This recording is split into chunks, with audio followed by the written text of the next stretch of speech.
Days without water along the sun-soaked road. We crossed over borders, get where we are, and it's all for you.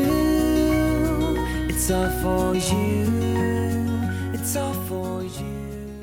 Hello everyone, welcome back. मेरे हिसाब से सबसे आलस वाला plus सबसे ज़्यादा satisfying काम होता है डीप क्लीनिंग करना। किचन में काफ़ी टाइम स्पेंड होता है और एवरीडे बेसिस पे जितने अप्लाइंसेस यूज़ होते हैं उनको एवरीडे क्लीन करने का ऑप्शन नहीं होता। और आज मैं करने वाली हूँ एक kitchen deep cleaning which is much needed. Lunch करने के बाद मैं स्टार्ट कर रही हूँ डीप क्लीनिंग करनी, क्योंकि इसमें थोड़ा सा टाइम तो लगेगा ही और काफ़ी सारे अप्लाइंसेस हैं जिनको मैं अच्छे से क्लीन करने वाली हूँ। And starting off with my Rotimatic, जिसको यूज़ करते हुए ऑलमोस्ट 1.25 साल हो गए। सिंस मैं रोटीमैटिक 1.25 साल से ऑलमोस्ट एवरीडे यूज़ कर रही हूँ, स्पेशली आफ्टरनून में, तो इसको थोड़ा सा क्लीन करना ही पड़ता है because of course it's a machine, और जब ये एवरीडे बेसिस पे यूज़ होती है तो गंदी भी काफ़ी हो जाती है। एक क्वेश्चन बार बार मेरे पास आता है कि इससे रोटी में क्या डिफरेंस होता है। तो डेफिनेटली जैसे ब्लेंडर की चटनी में और सिलबट्टे की चटनी में डिफरेंस होता है, वैसे ही हाथ की बनी रोटी और एक रोटीमैटिक में डिफरेंस है। बट मॉडर्न फैमिलीज़ में जहाँ सब बहुत बिजी हैं, इट्स सच अ ब्लेसिंग। इसी वाले सेक्शन में सबसे ज़्यादा काम होता है आटा नीड होना, या थोड़ा सा अगर आटा सूखा होता है यहीं पे गिरता है।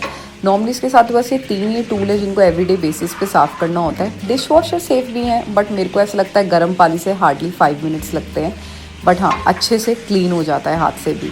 तो बस इसको ड्राई करने के बाद वापस री इंस्टॉल करना है एंड इट्स डन।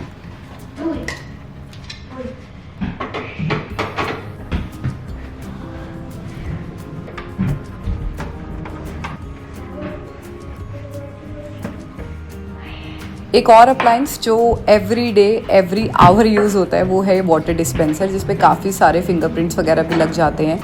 देन इसको क्लीन करना काफ़ी इजी है। बट हाँ, ये जो वाटर टैंक है इसको मैं एवरी वीक सोप से अच्छे से क्लीन करती हूँ एंड देन उसके बाद उसको वापस फिक्स कर देती हूँ। सिंस आज रोटीमैटिक को वाटर डिस्पेंसर कम्प्लीटली निकाला है, इट्स अ ग्रेट टाइम कि मैं अच्छे से सारा काउंटर टॉप भी क्लीन कर लूँ।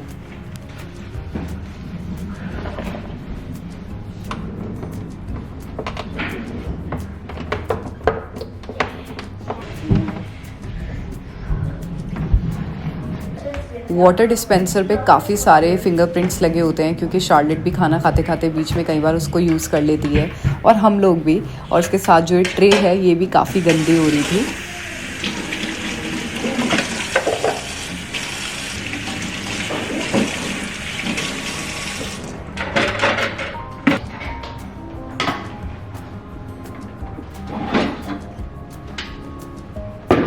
एंड देन वाटर टैंक को मैं ओकेजनली क्लीन कर ही लेती हूँ थोड़ा सा सोप लगा के। अब इसके अंदर वाटर भर के मैं इसको आराम से रख सकती हूँ।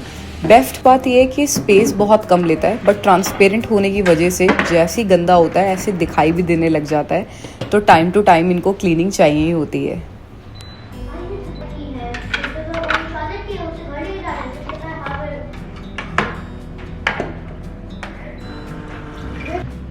मेरा मानना है ब्लैक अप्लाइंसेस को मेंटेन करना ज़्यादा मुश्किल है as compare to white ones, क्योंकि ब्लैक के ऊपर डस्ट बहुत इजीली नज़र आने लग जाती है। टाइम है एयर फ्रायर साफ़ करने का, और ये मैं बिल्कुल एक्सपेक्ट नहीं कर रही थी। कल रात को सनी ने मैरिनेटेड सोया चाप ट्राई करी थी एंड आई एम श्योर बिना पार्चमेंट पेपर के। Husbands, I am telling you.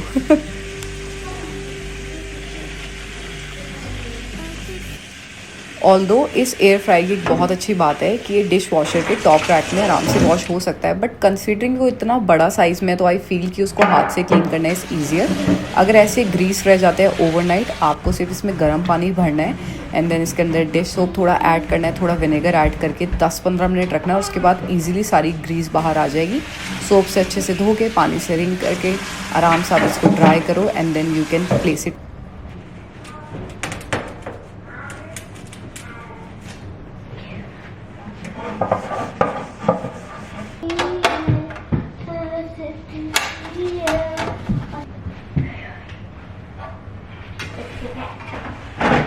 कितना सेटिस्फैक्शन मिलता है सारे सरफेस को क्लीन करने का ना, I can't explain in words.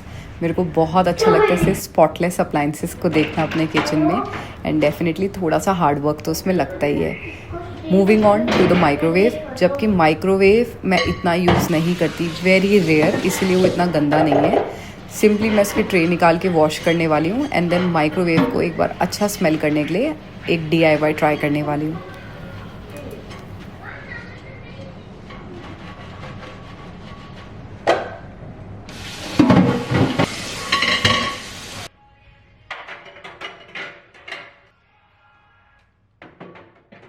Plates को अच्छे से सुखाने के बाद मैं इसको वापस माइक्रोवेव में रख रही हूँ, और अब मैं माइक्रोवेव को अच्छा सा फ्रेश क्लीन फील देने के लिए एक बोल में मैंने पानी डाला और उसमें मैंने लेमन ऐड करा है, और अच्छे से आपको इसको एटलीस्ट 2 मिनट्स के लिए माइक्रोवेव करना है। इससे क्या होगा, जितना भी स्टीम उससे बनेगी, एक तो लेमन की वजह से अच्छी फ्रेश स्मेल आएगी, प्लस अंदर थोड़ी सी भाप बन जाएगी, जिससे बहुत ईजी हो जाएगा माइक्रोवेव को अंदर से क्लीन करना भी।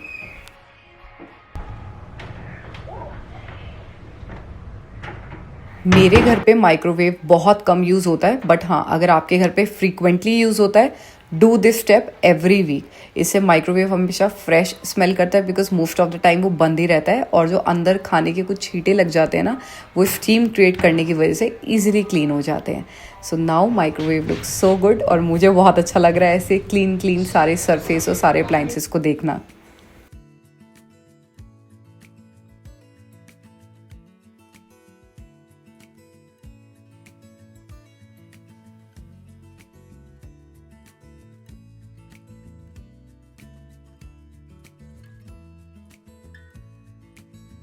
मैंने पहले भी बहुत बार शेयर करा है अपनी पुरानी वीडियोस में कि जो इंडक्शन वाली गैस होती है, इनको क्लीन करना बहुत इजी रहता है as compare to the other gas. It just आपके पास एक राइट सोल्यूशन होना चाहिए। अगर आप इसको एवरी नाइट अच्छे से क्लीन कर लेते हो तो एकदम डीप क्लीनिंग की ज़रूरत नहीं पड़ती। अदरवाइज डीप क्लीनिंग के लिए मार्केट में बहुत ईजीली काफ़ी सारे सोल्यूशन मिलते हैं, जिससे इसको थोड़ा सा स्क्रैप वगैरह करके साफ़ करना पड़ता है। अगर एवरीडे बेसिस पे क्लीन हो रही है, देन आई थिंक एक सिंपल सा स्प्रे बहुत अच्छे से काम कर लेता है, और स्पेशली सारे नॉब्स को भी क्लीन करना बहुत ज़रूरी है। सिंस मेरी किचन वाइट है तो बड़ा ध्यान रखना पड़ता है ड्यूरिंग मेरी इंडियन कुकिंग के टाइम पे कि किचन मेंटेन ही रहे, और उसके लिए कैबिनेट क्लीन करना मेरे लिए बहुत इंपॉर्टेंट है।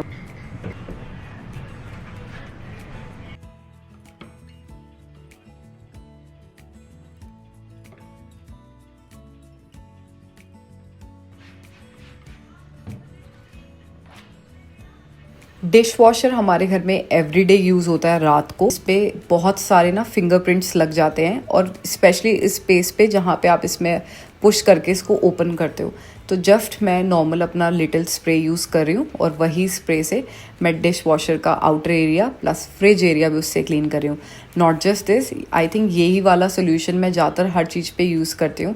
पहली बात, इसमें 99% जो इंग्रेडिएंट्स हैं ना, वो सारे क्लीन इंग्रेडिएंट्स हैं, तो उनकी कोई हार्श स्मेल नहीं है। इवन लेवेंडर ऑयल है इसके अंदर, तो काफ़ी अच्छा है। ये मैंने लास्ट टाइम लिया था, आई थिंक 1 मंथ जब से मैं यूज़ कर रही हूँ, रियली गुड। और हाँ, सबसे निगलेक्टेड चीज़ होती है अवन के स्पेशली अंदर का जो ग्लास होता है वो, उसको क्लीन करना बहुत ज़रूरी है जब आप काफ़ी सारी बेकिंग करो तो।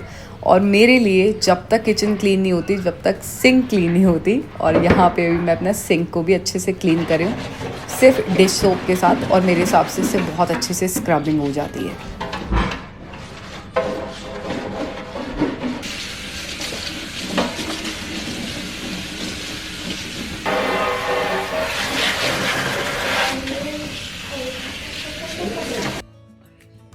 ये बर्तन रखने का रैक मैंने ऑलमोस्ट 3 इयर्स पहले लिया था, और बहुत स्केप्टिकल होके लिया था क्योंकि मुझे लगता था काफ़ी वेट नहीं ले पाएगा। बट ये मेरे काफ़ी सारे बर्तन जो एक टाइम के होते हैं, जिसमें कढ़ाई होती है, और स्पेशली कास्ट आयरन कितनी हैवी कढ़ाई होती है, वो सारा बहुत ईजिली उठा लेता है। One of the best purchase.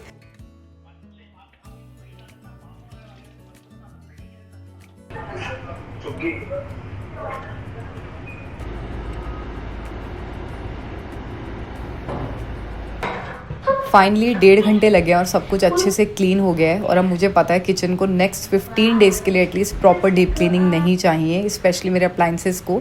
और ये वाले ना मैं फ्लावर्स लेके आई थी डॉलरामा से, and I was shocked to see the quality, बहुत ही प्यारे। तो मैंने सोचा मैं किचन का थोड़ा सा चेंज करती हूँ अपना सेंटर लुक, और यहाँ पे बस मैंने छोटा सा वेस रख दिया है, छोटा नहीं है थोड़ा सा बड़ा है, बट हाँ इसमें वाइट फ्लावर्स रख के and it looks absolutely beautiful.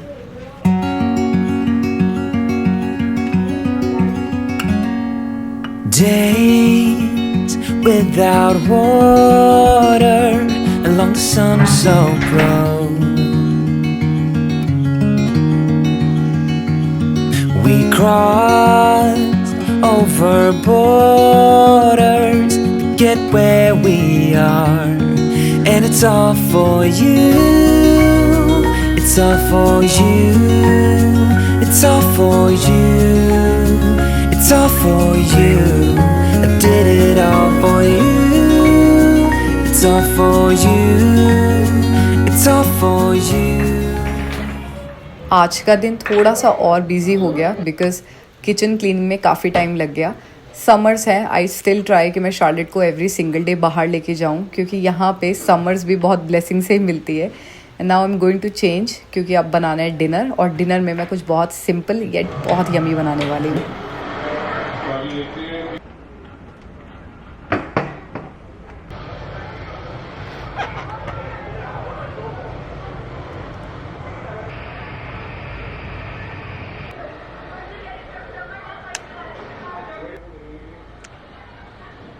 अभी लास्ट वीक ही मैंने काफ़ी सारी चिलीज़ तोड़ी थी इस प्लांट पे से, और आज मैंने नोटिस किया कि 3-4 और आई हुई है नई, तो मैंने अभी वो भी निकाल ली हैं। बहुत अच्छा लगता है अपने प्लांट्स पे से वेजिटेबल्स वगैरह निकालनी, सच अ ग्रेट फीलिंग।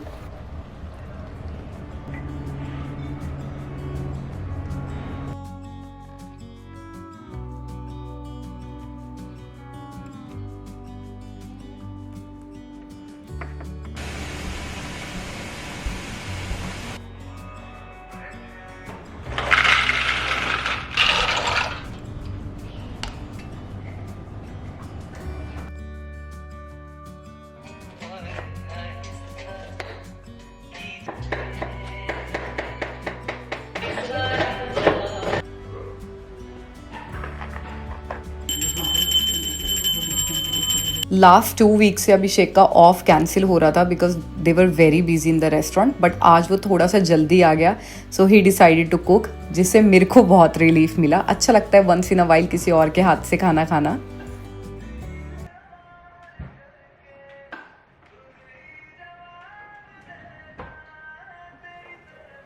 आज का डिनर बहुत ही यमी होने वाला है, क्योंकि मैं बना रही हूँ यहाँ पे स्टीम राइस कुकर में, और साथ में मैं बनाने वाली हूँ एमा दात्सी। बहुत ही चीज़ी चिली वाली डिश होती है, इट्स अ भूटनीस डिश, बहुत ही यमी होती है। और अभिषेक मेरे और सनी और शार्लेट के लिए बना रहा है पास्ता, बिकॉज मुझे उसके हाथ का पास्ता बहुत पसंद है।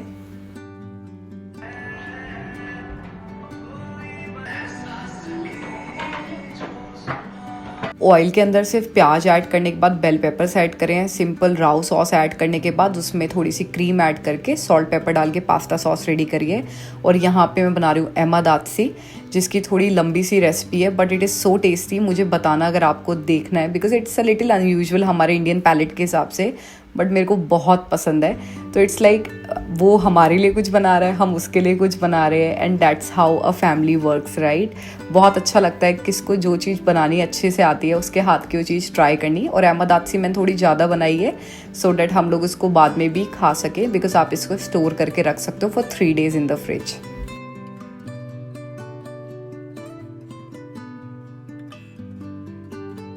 पास्ता के साथ मैं बना रही हूँ ये चीज़ी टोस्ट, जिसमें ब्रेड पे चीज़ है, थोड़ी सी इसके अंदर मैंने पेपर्स ऐड करे हैं, उसके अलावा इसके अंदर मैंने अनियन और थोड़े से मैंने यहाँ पे ऑलिव्स ऐड करे हैं, और उसके बाद मैं इसको टोस्ट कर रही हूँ फॉर 4 minutes। पास्ता रेडी है, सैलेड रेडी है, और साथ में यमी चीज़ी टोस्ट।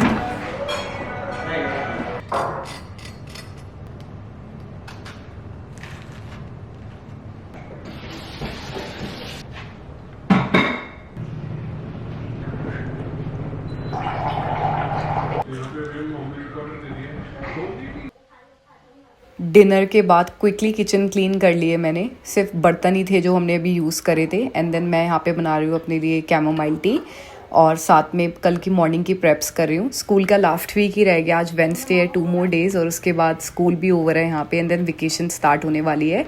और अगर आपने ये वाला फ्लेवर ट्राई नहीं करा है, give it a try, it is so good. और कल मॉर्निंग के लिए मैं यहाँ पे अजवाइन वाला पानी बना के रख रही हूँ पूरी रात सोक करके। वो मैं चेंज करती रहती हूँ, सम डेज़ मैं मेथी वाला, सम डेज सौंफ वाला या अजवाइन वाला ऐसा कुछ बनाती हूँ।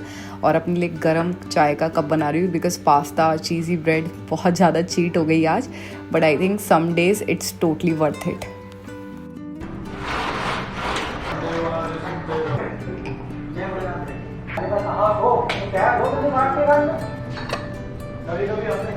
चलो लेट्स गो। आज हम लोग बहुत ही लेट हो गए हैं, तो बस अभी सोने की तैयारी हो रही है। बट उससे पहले जो मेरे कोर्स के स्टूडेंट्स हैं, जैसे मैंने आपके साथ शेयर भी करा है, सब अलग अलग कंट्रीज से भी हैं, तो उनके लिए कुछ टेम्पलेट्स बना के सब सेट करना है सो डैट मॉर्निंग शार्लेट को स्कूल छोड़ने आने के बाद उनके सारे टास्क कंप्लीट, उनकी videos radio, so much to do before sleeping. But I hope you enjoyed this video and I will see you next Friday. Bye.